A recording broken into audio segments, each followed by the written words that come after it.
Okay, I'm killing some time here while I'm taking a defensive driving class online, so I'm just going to dink around with some of Casca's M13 shots from the other night. Um,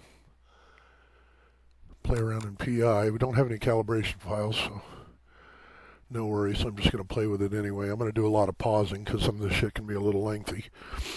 But let's take a look. Most of the stuff that I've learned in PI, if you go to Light 4 Tech's Astronomy, Kron Maris-Sia has some awesome tutorials on there. That guy's really good at this stuff. So without further ado, let's see. Not going to be doing any calibration, which would normally be my first step, and I do it manually. I don't use the script. I don't really care for it. I mean, it's simple, but I like doing the stuff myself. So let's take a quick look at the subs. I am going to go into the batch processing and come down to the subframe selector, and I'm gonna add the files. Like I say, he's got a bunch of files here, so some of this stuff could be pretty lengthy. Let's go ahead and load these bad boys up. I believe they're all 120-second subs. Open, and let's measure them. So I'm going to go ahead and pause already because this is quite a few files, but it's going to read through there and kind of give me a quality estimate. Okay, I'm back. We did a measurement on this. Let's take a look at the plots. Now I'm looking at the full width, height, maximum, whatever the hell it means. And you can see across here, you want to look for any whack jobs. Low is good. And yeah, it's a pretty easy way. It takes a while to do this.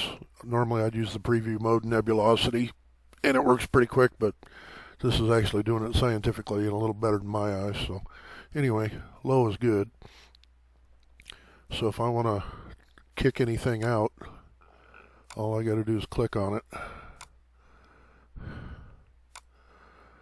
And everything else is, pretty good. Now we've already measured it. Now I'm going to output this. And you pick a directory. So I'm going to go and hold Casca. I'm going to put a new folder. Normally I'd have already calibrated these, but I didn't have any darks or anything, so I'm just playing it as it is. So I'm going to put one in there, APP, for approved. And I'm putting in a weight keyword. Now this is automatically going to weight them best to worst when I output it. So you have to use copy. I read this in the tutorial. You can't move them. It won't put in that keyword if you do. So anyway, let's output the subframes.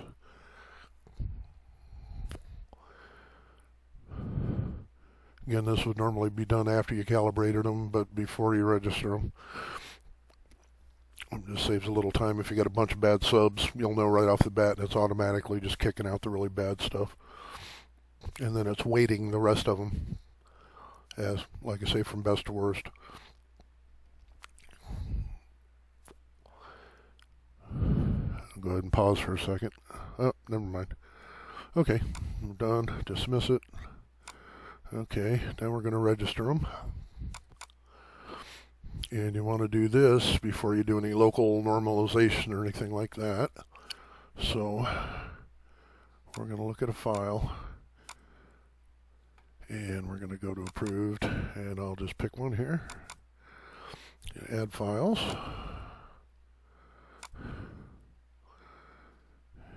And pretty much all the defaults are going to work just fine. I will put them into a separate directory again now. I'm going to put a new folder as registered. And off we go. Alright, going to take a break again. Okay, back again. We finished registering them. It did fail on one of them, so I missed one in the subframe selector, but still got 59 out of 60, so we're doing all right. Go ahead and close that. Now I'm going to do local normalization, and this can take forever, but it's a good step. It really helps a lot for me with the CMOS. Get a lot of noise. My experience has been when I was using a CCD, they are a lot cleaner, but you also have to take a lot more subs or longer subs to get the same results. Okay, so I'm going to look at a reference image, come up to my registered files, and details, and I'll just pick one, add files.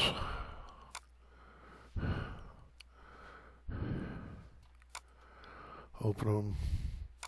Now I've tried different settings in here.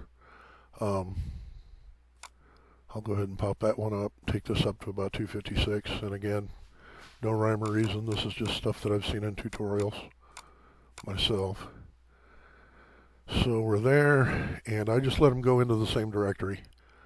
Once I've got this stuff registered, it really doesn't matter, and you'll see when I go to actually stack it. So we'll go ahead and let this takes forever. So I'm definitely pausing on this one for a while.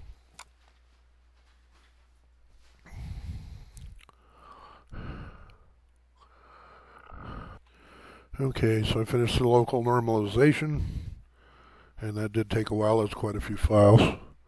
Again, it's generally worth the effort. Go ahead and kill that.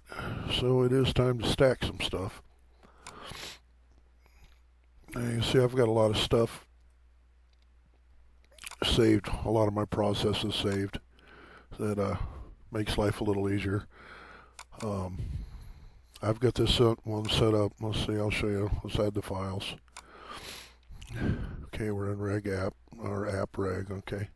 So I'm going to add the files to be stacked. Open, and then I'm going to add the local normalization files. Okay.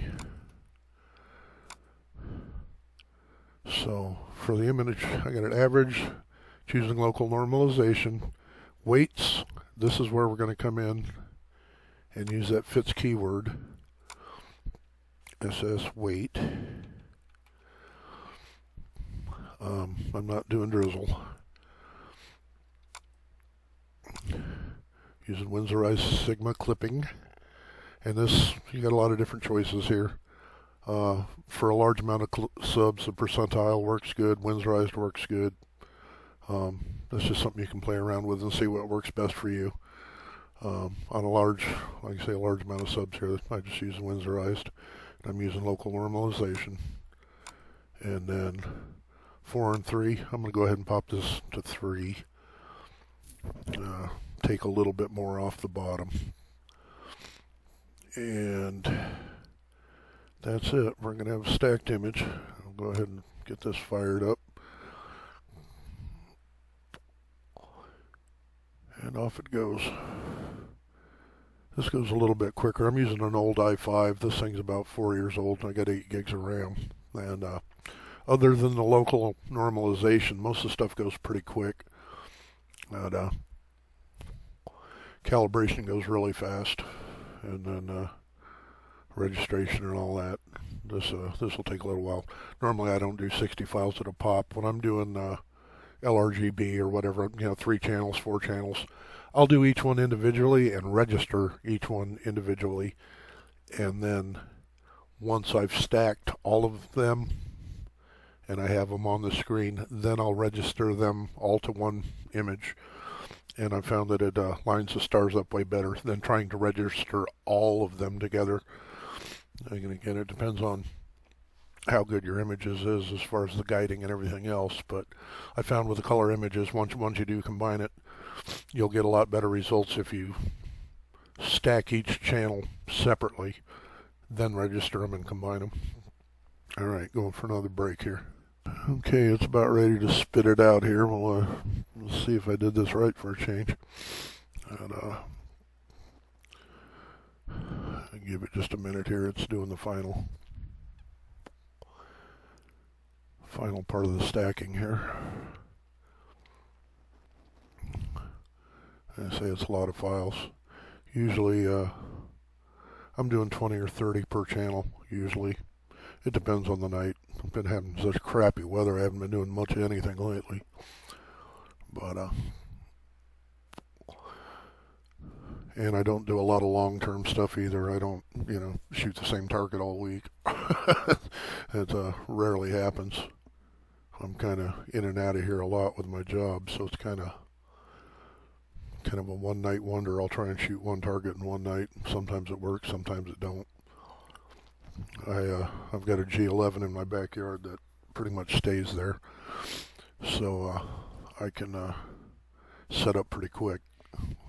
Usually I take the scope off, and I've got a nice duck cover that I've got over it, so let me see if I get the chance I get out there. I've done a couple multi-night runs, but generally I'm pretty lazy that way. I like instant results. Okay, we're about done here.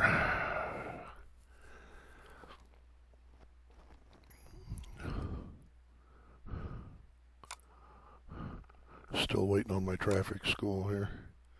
Another 40 minutes. You wouldn't believe how stupid this stuff is, but oh well. Okay, we got some images. Let's take a look. Okay, there's the rejection knife. Hit Control A. Whoops. Let's get out of here. Alright, yeah, we got some rejection going on there. That was the high end. And here's the low end. Yeah, didn't pull a lot there. And here's what we got. Let's see. Well, we definitely got some vignetting. Not the end of the world. Other than that, though, it looks pretty decent. Considering there's no darks, flats, or anything else. And, I get a lot of, I've got a QHY 163, and I get a lot of bias noise. This doesn't look too shabby. Alright, that's a good place to start. So, I'm going to pause here for a second and figure out what I'm going to do next. Okay, back to it. Let's see. So yeah, this vignetting, I know you're using the small filters right now, so you get them 36 millimeters in there. That should take care of that pretty well. Right off the bat, I'm going to go ahead and crop it a little bit. So, let's just go ahead and try and get most of it. Yeah, good enough. Okay. I don't think it's going to help much, but I'm going to go ahead and try and do a dynamic background extraction. Again, these are just parameters I played around with that work pretty good for me, and I've already got it saved. Tolerance, you can look at these settings. They might work for you, they might not. Like I say, they work for me, so that's good enough. I'm going to go ahead and throw that on there. Like I say, I really don't think this is going to help a lot, but basically you don't want any of these sitting right on a bright star, which with these settings that I got in here, it works pretty good. It generally doesn't pop one right onto a star. And if you look at each one individually, I'm trying to find one that did catch a star somewhere here. Yeah, really not too bad. You'll usually see a black area up here if you did pick up a star. Anyway, I'm going to just kind of clean out. I'm hitting the delete key here. Just clean this area out. I don't want to pick up. This is a lot more work when you got nebulosity in there. You have to kind of avoid. It will lay out a pattern over nebulosity, and you don't want it on there. So this is pretty easy with a glob. You just kind of pick around it. So for a gradient, you would use subtraction, and for vignetting, you'd use come on down here. You would use division. So right off the bat, I'm going to do subtraction just to see how that works out.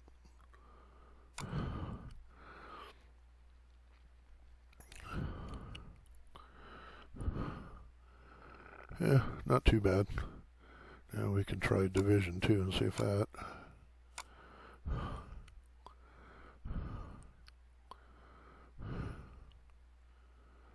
Yeah, it's about as good as it's going to get. That would have helped a lot with calibration files again.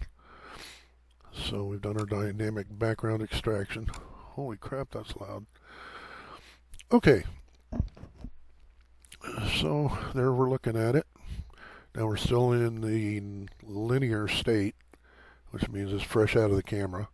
I'm using the screen transfer function here with it off. That's what the shot looks like right now. And this is where you want to do your first noise reduction, is while it's still in the linear state. This isn't really doing anything. It's not stretching it. It's just making it so it's viewable. So right now it's still not stretched. If you do a layer mask on this, the layer mask does need to be linear. It won't work like this. You have to make it linear. And I don't know if this comes with PI or not. I found it online, D-linear. It's just a quick and dirty stretch. It'll stretch it for you. And now that is a stretched image, my clone here. And if I want to do any changes, I can mess with histogram if I want.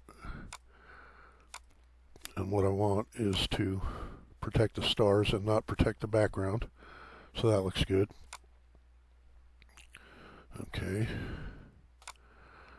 Do that. Now we're going to drag her over here and drop it on our picture. And now we have a layer mask, which right now that's a straight up layer mask. You don't want to use that. You want to invert it.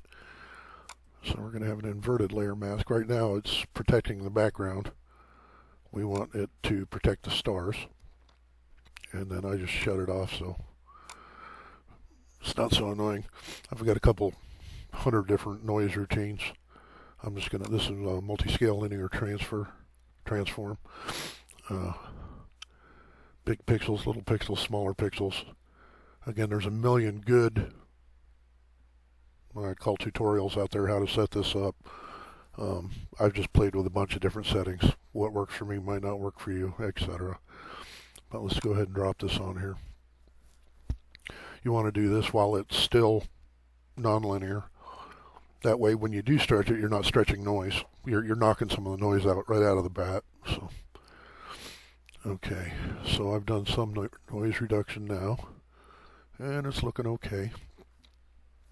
Let's go ahead and stretch it. A couple different ways of doing that, but I like to do it manually. Histogram, come on. You set it, click it, check it out. Whoops, I still got the mask on. Hate it when I do that. I do forget sometimes. If this is brown, you got a mask on it. See, it goes back to gray. Okay, now the mask is off. Let's go and take a look at it now. Whoops. Do a little stretching.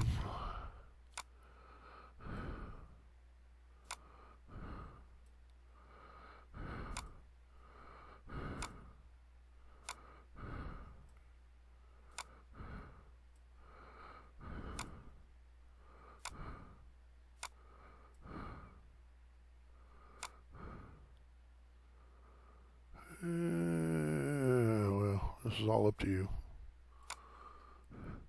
Paint some happy trees in here. Okay, so there's with the stretch. And again, we're still picking up some noise. He did dither when he was doing this, so that helped quite a bit, but you can still see the graininess there. Oops, let's see, pull it over. You still see quite a bit of noise there. All right, another good one. Now we are stretched. Let's go down to noise reduction. ECDNR cleans things up nicely. I'm going to jack this up a little bit. And then I'm hitting lightness mask, chrominance, lightness mask, jump it up a little bit. Come down to your lightness mask, hit preview. That's what your mask looks like right now. This you don't have to put a separate mask. ACDNR has its own mask built into it, and you can adjust it here. That's the whole idea of this preview, is to adjust your own mask there. Make sure you shut this back off when you're done adjusting the mask. And let's take a crack at it. Let's see what happens.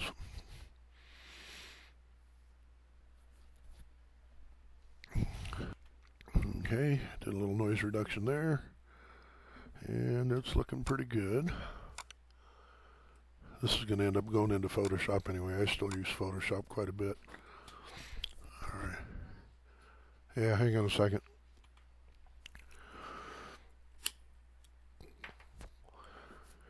Alright, let's see, just for shits and giggles, I'm going to go ahead and make the stars just a little bit smaller. Normally I don't even mess with this on a glob, but let's go ahead and make a star mask.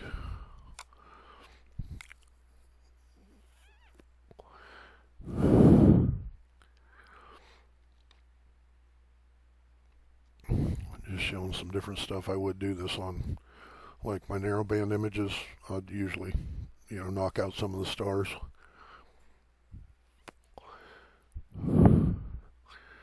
If this were RGB, I probably wouldn't, just because you're getting a nice color out of these bigger, brighter ones.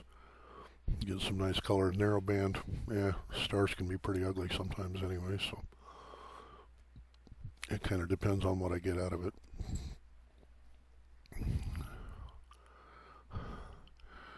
Okay, got our mask. Take a look at that. Yeah, we'll play with it. Okay, drop it on here. Since I shut the mask off before, it's not going to show. Again, you can come up here, mask, and show mask. And now you see it's protecting the background. The red is protecting it, and the stars are being worked on. Let's go to morphology. And this one doesn't let you do a preview, which kind of sucks, but you can see full jacked up what it's going to do to it.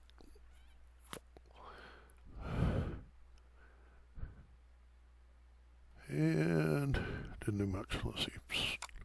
Thinking backwards here.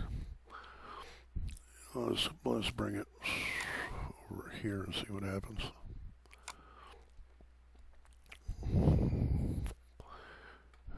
Just not a lot to it.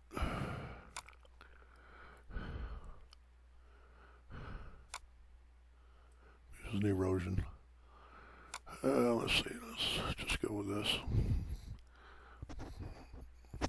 Alright, that cleaned it up a little bit. And from there, normally I'd be going into Photoshop. So I'm going to go ahead and pause again here for a second. I'm just going to save this as a TIFF, which it really doesn't matter if you still have the mask on there. It won't save the mask. But let's go ahead and remove the mask. File, save as. We'll call it Casca M13. Gonna save it as a TIFF. Well, normally I would save it. That's the native format, the XISF. That's the raw format for PI. So I'll save it. Say yeah. Just in case I want to come back and try something different later. Now we're going to file.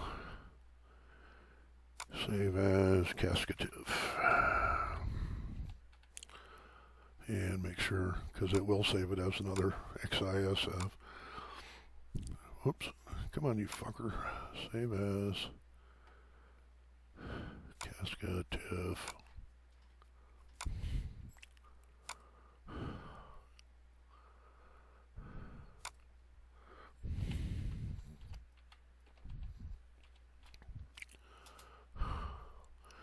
And I'm just going to go straight to 16-bit here. Alright, let's pause for a minute. Alright, let's take a peek in Photoshop, see what this thing's looking like there.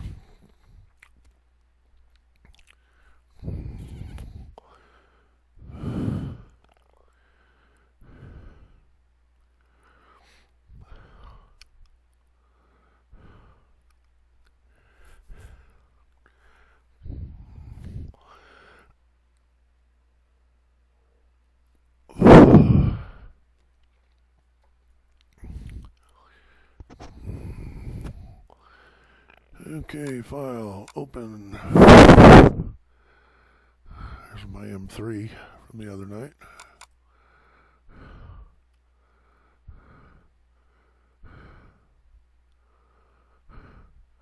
That's how I ended up. That was a mono 3-channel RGB. Haven't posted that one yet. Because they really jacked up the color on the stars. Alright, let's open up Cascas. I'll open. Hold. Casca. And the motherfucker saved it somewhere else. Hang on. Okay, PI does have a bad habit of using old directories to save stuff, so you do want to double check where you're going. So, yeah, this went into my old M3 directory. And last thing I used. Okay, so anyway, first order of business, you got a grayscale picture here. 90% of your filters and such won't work. Go ahead and change it to RGB color. Alright, that'll, now, all the different filters you got and stuff will work. First thing I'm going to do is play with the levels a little bit. Okay, and I'm going to crop it a little bit because as you can see, I still left a lot to be desired there. Let's go ahead and go with that. Clean it up a little bit. Okay. Now, if y'all haven't looked into, I don't know how many of you guys use Photoshop. I use a lot. If you haven't looked into Astroflat Pro, I don't get anything for recommending it, but it's that or the Gradient Exterminator. Either one works pretty good. I like this one. I use a lot more now than I used to with Gradient Exterminator. Alright, you can take a look at this. You can start playing with parameters. You know, you can kind of see. It can be a little too much sometimes, but it's taken out a lot of the gradients.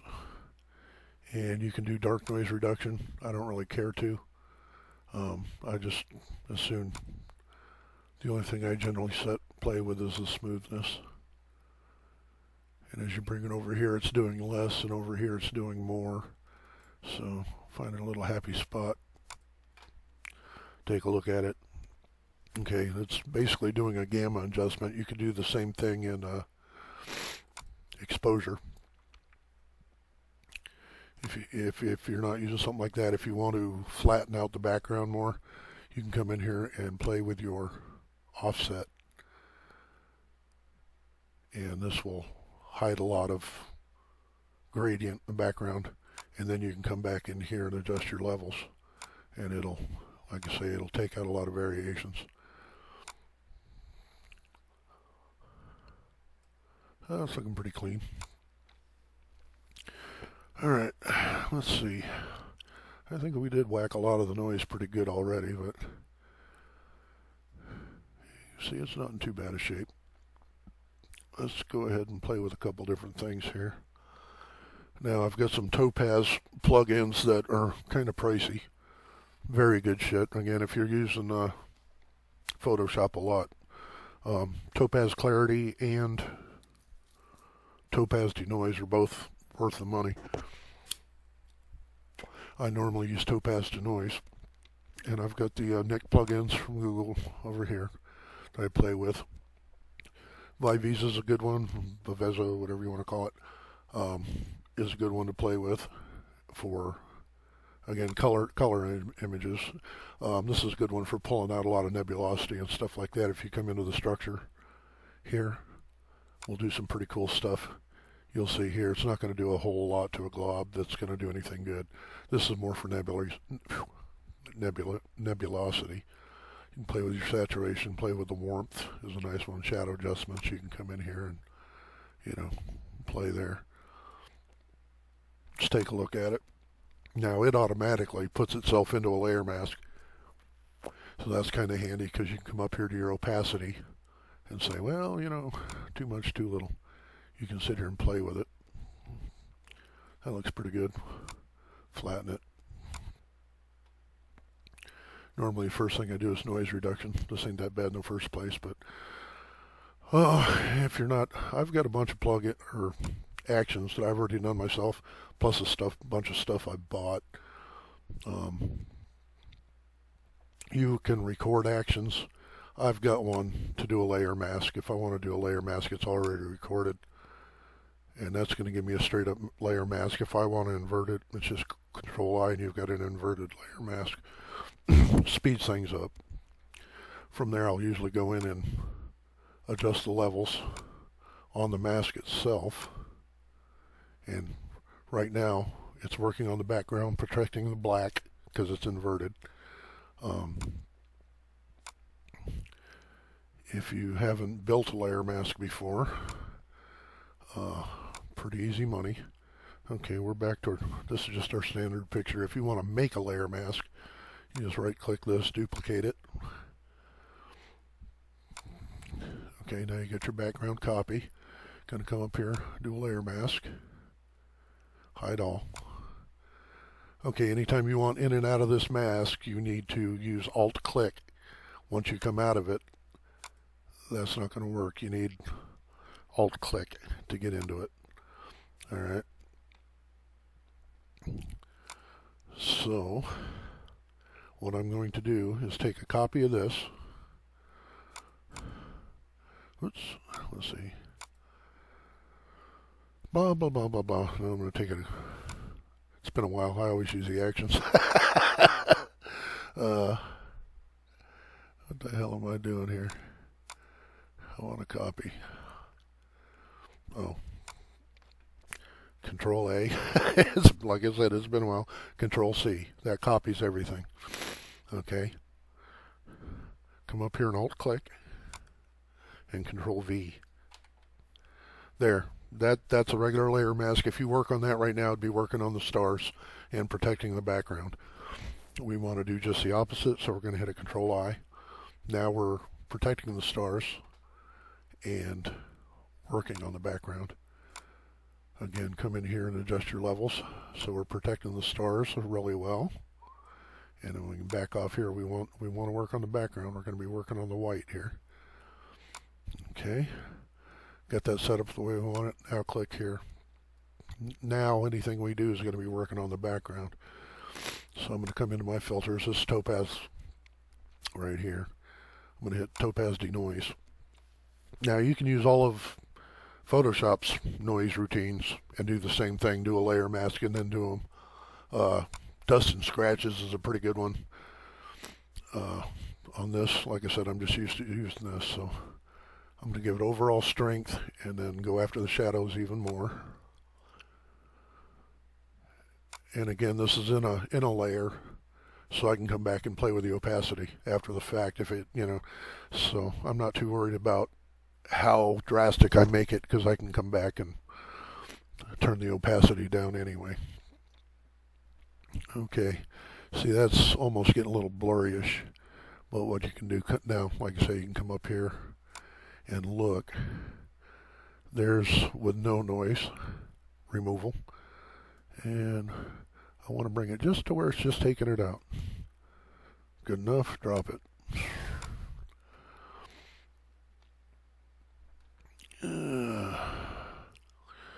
Okay. Image adjustments, levels. Let's bring her down. I don't want to clip it, but that's looking pretty nice. Now, normally, again, on globulars, I don't normally do high-pass filtering, but just to give you an idea, it works really nice on nebulas and galaxies and such. If you want to do high-pass filtering, duplicate your layer, and then come up here and hit your filter, other, high-pass. Now, I use two different settings. I'll either use 80 or 13 is what I normally use. If you look at 13, that's what it's going to highlight in here, okay? So hit that, you say, oh God, that looks like shit, but let's go down and hit overlay. Use overlay for 13. And again, you can use your slider because it'll generally over sharpen it. But you can come in here and use your opacity slider and say, okay, that looks okay. Now come down and duplicate it again.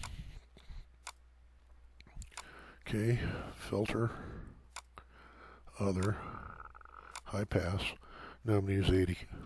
And you can use any number of different levels. I mean, you can just keep doing this and hit little other parts here and there. Sometimes I do on some, but this is pretty simple stuff here. So anyway, background copy to. Now we're going to use soft light for the 80. Okay, again, a little too over sharpened. Let's just come in about there. Looking okay. And flatten it. All right, I think that'd be good enough for now. So what I would do at this point is I'd save it. And it's a TIFF already. What I generally do is put a PS1 in there. That's my first pass at it. I've had PS5, PS6. I mean, I'll save it where I'm at, and if I want to come back later, I'll save it as something else again. So we're good there. Now, for posting on Facebook to make it look better than using JPEG, I'll come in here and I'll usually drop the image size down a little bit. We're at 3871. I generally use 3200 on mine. Just put that in there. Resize it a little bit. File. Save as. We'll call it Cascaping. And then we're going to save it as a ping file. Come up here, save it. When it asks for compression, none. And generally, in your CMOS size detectors, if you set it at 3200, set it as a ping, it takes it. And it looks a hell of a lot better than uploading a JPEG by the time Facebook finishes with it. All right, I'm going to take a break now. Like I say, I'm not any expert at this, but it gives you guys that haven't used it a lot something to look at and play around with. Out of here.